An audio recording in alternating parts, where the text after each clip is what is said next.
tout le monde, j'espère que vous allez bien. Je suis très contente de vous retrouver aujourd'hui pour une nouvelle vidéo que j'avais promis de vous filmer depuis maintenant des mois, c'est-à-dire depuis la période où je pensais moi-même entrer en formation d'auxiliaire de puériculture. Il se trouve que voilà, les choses ont un petit peu changé pour moi depuis ce temps-là, mais je tenais quand même à vous faire cette vidéo puisque je sais que parmi les personnes qui me suivent, il y en a quand même beaucoup qui vont entrer en formation d'AP en septembre, ou en tout cas qui aimeraient entrer en formation d'AP à l'avenir. Donc je me dis que ça peut être sympa pour vous et en plus que ça peut vous être utile puisque comme vous l'avez vu dans le titre, aujourd'hui on va faire l'interview d'une auxiliaire de puériculture qui s'appelle donc Mademoiselle Titi. C'est le nom de sa chaîne, je vous le mettrai dans la barre d'infos. Je la remercie énormément d'avoir accepté de répondre à mes questions puisque c'était pas évident du tout de trouver une auxiliaire de puériculture qui a accepté d'être filmée et voilà, d'être diffusée sur YouTube, etc. Donc merci à toi. Je vous invite du coup fortement à aller voir sa chaîne si vous ne la connaissez pas. En gros, elle est auxiliaire de puériculture depuis 2018. Elle a travaillé un moment en crèche au début de sa carrière et maintenant ça fait quelques temps qu'elle est en maternité. Du coup je vous avais demandé sur Instagram il y a quelques temps si vous aviez des questions à lui poser, j'en ai reçu pas mal et donc j'en ai sélectionné quelques-unes qui me paraissaient pertinentes pour faire cette vidéo. En gros j'ai organisé les questions autour de 3 grandes catégories. La première c'est des questions sur la formation, ensuite des questions sur le métier en lui-même et enfin sur le parcours personnel de l'auxiliaire de puériculture qu'on va du coup questionner. En tout cas j'espère que l'idée vous plaira, on commence tout de suite. Alors la première série de questions concerne directement la formation et la première personne te demande si tu as trouvé la formation difficile, que ce soit au niveau des cours, au niveau de la charge de travail, etc. Qu'est-ce que tu as pensé de tout ça? Concernant donc la difficulté sur la formation d'auxiliaire de puériculture, elle peut être difficile car cela dépend bien sûr du niveau de chacun, de son investissement personnel. Moi, n'ayant aucune connaissance dans la petite enfance, je pense avoir plus de difficultés que les personnes qui avaient déjà un CAP petite enfance. Après, je me suis beaucoup investie dans la formation, je révisais chaque soir, je posais des questions en cours, également en stage. Si on travaille un minimum, on peut obtenir facilement le diplôme. Mais attention, le diplôme, ça se valide par des modules. Donc si on rate un module, eh ben, il n'y a pas de diplôme. Il est possible de valider des modules sur plusieurs années, mais cela a un coût. Il me semble qu'à Paul Strauss, par exemple, s'il fallait valider un module, il me semble qu'il fallait rajouter de 500 à 1000 euros. Et apparemment, certains modules montaient à 1500. Donc à vérifier hein, les informations. Moi déjà, ça date de 2018, donc savoir si c'est toujours la même tranche de prix, si ça marche toujours pareil. Donc à se renseigner, bien sûr, moi je vous dis ça, c'était à mon époque quand je l'ai passé. Ensuite, deuxième question concernant le matériel à acheter et surtout pour les stages. On a une fille qui se demande du coup qu'est-ce qu'il faut acheter pour les stages. On entend beaucoup parler de thermomètres, de montres, de chaussures particulières, etc. Qu'est-ce que toi tu as acheté et qu'est-ce que tu recommanderais du coup d'acheter aux personnes qui rentrent en formation en septembre? Concernant le matériel pour la formation, j'ai acheté donc des chaussures pour les stages. J'ai également pris auprès de l'école des tenues d'hôpital. Donc il faut voir avec votre école si ils vous en proposent. Il faut voir s'ils ne vous en proposent pas de vous en procurer. Donc vous pouvez normalement en trouver sur le Bon Coin ou sur les groupes concernant les auxiliaires de puériculture, sur les formations d'avant. Je sais que certaines élèves en vendent. Pour les thermomètres, donc non, il ne faut pas avoir de thermomètre propre à nous. Enfin je sais que moi... l'établissement ne voulait pas, il voulait qu'on travaille avec le matériel de l'établissement. Bien sûr, ils sont désinfectés avant et après chaque utilisation. Il faut un badge. Moi, j'avais un badge, donc c'était surtout à l'hôpital.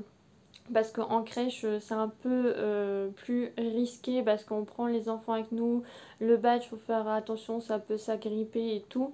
Mais à l'hôpital j'avais un badge avec mon nom, mon prénom et mon statut. Donc on met élève auxiliaire ou stagiaire, mais je crois que c'est plus EAP, élève auxiliaire de puériculture. sac pour nos affaires, et aussi j'ai pris un carnet pour des prises de notes. J'avais toujours un petit carnet avec moi pour chaque stage que je faisais. Donc si j'avais des questions, je les mettais dedans, je les posais mes questions, du coup je mettais les réponses, je mettais les mots qui revenaient par exemple souvent, ou des définitions que je savais pas ce que ça voulait dire, et ben je notais. Même sur mes petits carnets, je commençais aussi à préparer mes MSP.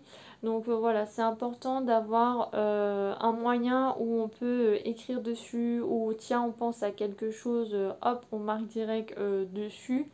Donc au niveau du matériel, je pense que j'ai fait le tour pour moi et pour les questions qui m'ont été posées. Si vous avez d'autres questions au sujet du matériel ou des livres, n'hésitez pas. Ensuite, troisième question qui est aussi beaucoup revenue. Est-ce qu'on prend en formation auxiliaire les cours de puériculture à la main ou à l'ordinateur? Toi, qu'est-ce que tu as fait? Et pareil, est-ce que si c'était à refaire, tu referais la même chose ou non? Et surtout, pourquoi? Donc moi, dans mon école, j'ai vu les deux. Moi, ce que j'ai à vous répondre, vous prenez ce que vous voulez là où vous êtes le plus à l'aise. Pour ma part, je choisissais à la main. Mais j'avais des camarades de classe qui étaient avec leur ordinateur et qui prenaient les cours. Aussi, on a des cours où c'est donné en polycopié. Ensuite, quatrième question intéressante, on a une personne qui se demande si pendant la formation on travaille les modules les uns à la suite des autres, ou bien si on mélange un petit peu les modules, si on voit plusieurs choses en même temps. Pour ma part, à Paul Strauss, on travaillait la semaine sur différents modules. Par exemple, on pouvait très bien avoir le lundi matin un cours sur le module 1 et l'après-midi un cours sur le module 3. Ensuite, mardi, on pouvait très bien avoir un cours sur le module 2 et l'après-midi un cours sur le module 1. Donc nous, c'était vraiment mélangé. Par contre, à Niort, il me semble, je crois qu'il travaillait par exemple 2 mois sur le module 1. Après, les mois suivants, c'était 1 mois et demi sur le module 2. Il se concentrait vraiment sur un module. Donc je ne sais pas si c'est toujours la même façon de travailler à Niort. Mais en tout cas, à l'école à Paris, à Paul Strauss, dans la semaine, nos modules étaient mélangés. Très bien, on va pouvoir passer cette fois à la deuxième série de questions qui concerne cette fois-ci directement le métier d'auxiliaire de puériculture. Et donc la première personne te demande s'il est facile de trouver un emploi en tant qu'auxiliaire de puériculture en sortant de formation. Alors tout va dépendre de votre lieu d'habitation. Pour ma part, j'ai fait ma formation à Paris, mais sinon je suis de province. Donc, ce que j'ai à vous dire, c'est qu'à Paris, ils vont autant recruter en hôpital qu'en crèche. Ils en recherchent beaucoup, c'est normal, il y a une population dense, donc voilà, vous avez plus de chances d'être recruté à Paris. C'est vrai que en province, donc selon où vous habitez, ça va être plus difficile de trouver un poste à l'hôpital. Et en plus, à l'hôpital, généralement, c'est souvent des CDD qui sont signés. Pour avoir un CDI, c'est un peu plus compliqué. Il faut peut-être aussi des fois changer d'objectif à la fin de la formation. Par exemple, moi, quand j'ai fait la formation, je voulais être auxiliaire de puériculture en maternité. Quand je suis revenue dans ma région, déjà la formation d'auxiliaire de puériculture m'avait coûté de l'argent. Donc il fallait que je renfloue les caisses. Sachant aussi que c'était pas forcément facile de trouver un poste à l'hôpital, que c'était pas forcément stable. Moi j'avais pas forcément envie qu'on me dise bon bah voilà je vais travailler 6 mois dans un endroit et qu'on me dise bon bah salut on n'a plus besoin de toi. Donc je me suis dit bon bah je vais me trouver un poste en crèche, donc c'est ce que j'ai fait. J'ai trouvé un poste en crèche privée, un CDI. Donc comme ça m'a permis d'avoir un salaire fixe, d'avoir un métier du coup stable. J'étais sûre de ne pas être virée au bout de 6 mois. Et cela m'a permis aussi de me faire une expérience. Donc presque au bout de mes 1 an de crèche, j'ai fait une recherche pour aller en maternité. Donc c'est vrai que mon objectif premier c'était d'aller en maternité. J'ai commencé par la crèche, mais parce que j'avais telle et telle raison avant que je ne pouvais pas y aller. Et ensuite j'ai pu atteindre mon objectif en trouvant un poste en maternité. Deuxième question, c'est aussi une idée qui revient beaucoup. On te demande si c'est vrai qu'une auxiliaire de puériculture a davantage de chances de travailler en crèche et qu'il est beaucoup plus dur de trouver des postes dans d'autres établissements, par exemple à l'hôpital, etc. Donc est-ce qu'une AP a plus de chances d'être recrutée en crèche qu'en hôpital? Oui, car en hôpital, ils ont tendance à rechercher les deux statuts. Je parle de deux étiquettes sur une personne, c'est l'étiquette d'auxiliaire de puériculture et l'étiquette d'aide-soignant. Pourquoi? Si on a les deux étiquettes, cela va permettre d'être présente dans plusieurs services quand il y a des arrêts de travail ou une surcharge de travail. C'est pourquoi une AP a plus de chances d'être recrutée en crèche si elle a que cette étiquette-là. Si vous avez l'étiquette AP et AS, vous avez plus de chances d'être recruté à l'hôpital. Ensuite, je sais que tu travailles en maternité, donc ça tombe très bien. Il y a une personne qui te demande si tu peux nous expliquer en quoi consiste le travail de l'auxiliaire de puériculture en maternité. Est-ce que tu peux un petit peu nous décrire une journée ou une nuit type? Donc le rôle de l'AP en maternité, de ce que je connais et de ce que je vis au quotidien, moi je suis polyvalente, c'est-à-dire que je peux travailler en suite de couches, mais je peux également aussi travailler en salle de naissance. Un jour je peux être en salle de naissance et l'autre je peux être en suite de couches. En suite de couches, donc le rôle de l'AP, ça va être d'accompagner les parents à faire connaissance avec leur bébé, montrer les soins, surveiller si l'allaitement se passe bien, être à l'écoute.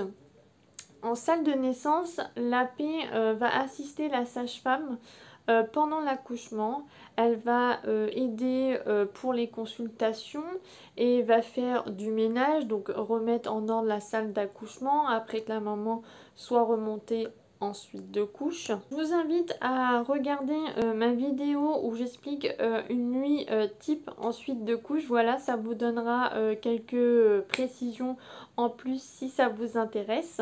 Pour une journée type d'une AP en salle d'accouchement, elle va aider aux consultations, elle va préparer la salle d'accouchement, aider à l'accouchement, nettoyer la salle d'accouchement et remettre en ordre pour un futur accouchement. Elle va s'occuper des bébés qui sont nés, donc elle va faire le poids, la taille, le périmètre crânien, lui donner sa vitamine K, le collyre. Et elle va aussi donc descendre des bilans au laboratoire que la sage-femme elle a prélevé, par exemple si elle a prélevé des tubes sanguins sur la maman, et ben elle peut nous demander d'aller au laboratoire pour les emmener. Et si c'est calme en salle de naissance, la sage-femme et l'auxiliaire vont dans le service en suite de couche pour pouvoir aider leurs collègues. Je vous invite à aller voir aussi une vidéo sur ma chaîne pour que vous voyez donc le rôle de l'AP en suite de couche. Il y aura plus de détails, je pense. Et enfin, dernière question de cette série, on a une personne qui aimerait connaître cette fois-ci le rôle et les fonctions de l'auxiliaire de puériculture dans un service de PMI, donc de protection maternelle et infantile. Alors le travail de l'AP en PMI, donc moi j'ai découvert la PMI en stage, donc j'ai fait un stage de 4 semaines. C'était vraiment un endroit où je voulais aller en fait, ça m'intriguait de savoir quel était le rôle de l'AP. Ce que j'en ai retenu, donc je pense que j'ai pas tout vu, mais parce que en 4 semaines on peut pas forcément tout voir. Donc c'est de suivre les parents qui en ont besoin pour des conseils, donc d'allaitement, d'alimentation, du soin du bébé, de la santé du bébé. On assiste le médecin lors des visites pour des vaccins, donc vérification du poids, de la taille, de la motricité, des dents. Il y a aussi une visite qu'on fait à l'école, donc c'est une fois par an. Donc c'est pour évaluer en fait les enfants, voir si tout va bien au niveau de leur langage, au niveau de leur motricité, au niveau de la vision. Donc c'est super intéressant. J'ai beaucoup aimé quand on allait voir les enfants à l'école. Aussi on recense donc les naissances à la maternité et aussi on peut suivre donc des familles qui sont en difficulté. Et enfin, dernière question un petit peu plus personnelle puisqu'elle concerne ton parcours à toi. Est-ce que tu peux nous expliquer pourquoi tu as choisi de passer de la crèche à la maternité et du coup si après coup il y a un des deux établissements que tu préfères? Alors, pourquoi je suis partie de la crèche pour aller à l'hôpital? Donc, je suis partie de la crèche car pour moi en crèche, je trouve que c'est routinier. Alors qu'à l'hôpital, il n'y a pas cette routine. En plus de ça, à l'hôpital, je trouve qu'on a plus de responsabilités. Et le lien est différent avec les parents. Ce que je trouve intéressant, c'est de voir par exemple une maman arriver qui est enceinte la veille et que le lendemain, on la voit avec son bébé. Aussi, je trouve que le salaire est plus important. Et au niveau du travail, donc moi je travaille en 12 heures. Donc c'est pas la même organisation qu'en crèche où je travaillais 7-8 heures et 5 fois par semaine. Là en fait vu que je travaille en 12 heures, je peux très bien faire 2 nuits de suite et après être en repos pendant 4 jours et avoir ma prochaine nuit après. Donc voilà, l'organisation n'est pas la même. Au niveau des vacances, ce n'est pas pareil non plus. En crèche, donc j'étais en crèche privée, donc après cela dépend si vous êtes en crèche privée ou en crèche publique, mais pour ma part, j'avais le droit à 25 jours de vacances et certaines semaines étaient imposées. Par exemple, si la crèche fermait 2 semaines en août, et ben on nous donnait ces 2 semaines en août, alors que ça ne nous arrangeait pas forcément, mais on était obligé de les prendre. Et pareil pour Noël, elle fermait une semaine à Noël, et ben on était obligé de prendre cette semaine-là. Alors qu'à l'hôpital, on peut quand même poser un petit peu comme on veut car l'hôpital ne ferme pas, bien sûr dans la limite du raisonnable. Certains collègues ont des contraintes et tout ça, donc on essaie quand même de s'arranger. Donc ça c'est bien aussi. Je ne sais pas si je vous ai dit, à l'hôpital j'ai le droit à environ 45 jours avec les vacances, jours fériés et RTT. Il faut faire attention par contre. On a plus de responsabilités, donc en salle de naissance surtout, il faut être réactive. Il ne faut pas avoir peur de la vue du sang ni de la mort. Voilà, donc ça c'est un point que je voulais aborder parce que bien sûr en maternité on est content quand il y a les bains, quand il y a une naissance, voilà c'est un moment heureux. Après tout dépend des contextes aussi, mais voilà il faut faire attention, qu'il faut bien se rendre compte que on a plus de responsabilités, que des fois il faut intervenir dans l'urgence, qu'il y a des cas pas forcément très drôles, donc voilà. Et aussi donc comme je vous disais, il faut pas avoir peur de la vue du sang parce que quand il y a des accouchements il y en a, quand il faut quand les femmes font des hémorragies, quand il faut aller chercher le placenta, voilà, il faut quand même avoir le cœur accroché. Donc je voulais vous dire cette petite parenthèse. Voilà, c'est tout pour cette vidéo, j'espère que ça vous aura plu et surtout que ça aura pu vous être utile, que voilà, ça vous aura peut-être permis d'avoir des réponses à certaines de vos questions. Si toutefois vous avez encore des questions ou des précisions à demander à cette auxiliaire de puériculture, je rappelle que je mettrai dans la barre d'infos sa chaîne YouTube et son compte Instagram. Elle m'a dit qu'elle serait ravie de vous répondre, donc n'hésitez surtout pas à la contacter. N'hésitez pas non plus à liker la vidéo si ça vous a plu et vous abonner à ma chaîne et à celle de Mademoiselle Titi pour avoir d'autres vidéos un petit peu autour du même style. Vous invite également à me retrouver sur Instagram, je vous mettrai le nom juste là. En tout cas merci encore d'avoir regardé cette vidéo, je vous fais des bisous et je vous dis à très bientôt, bye.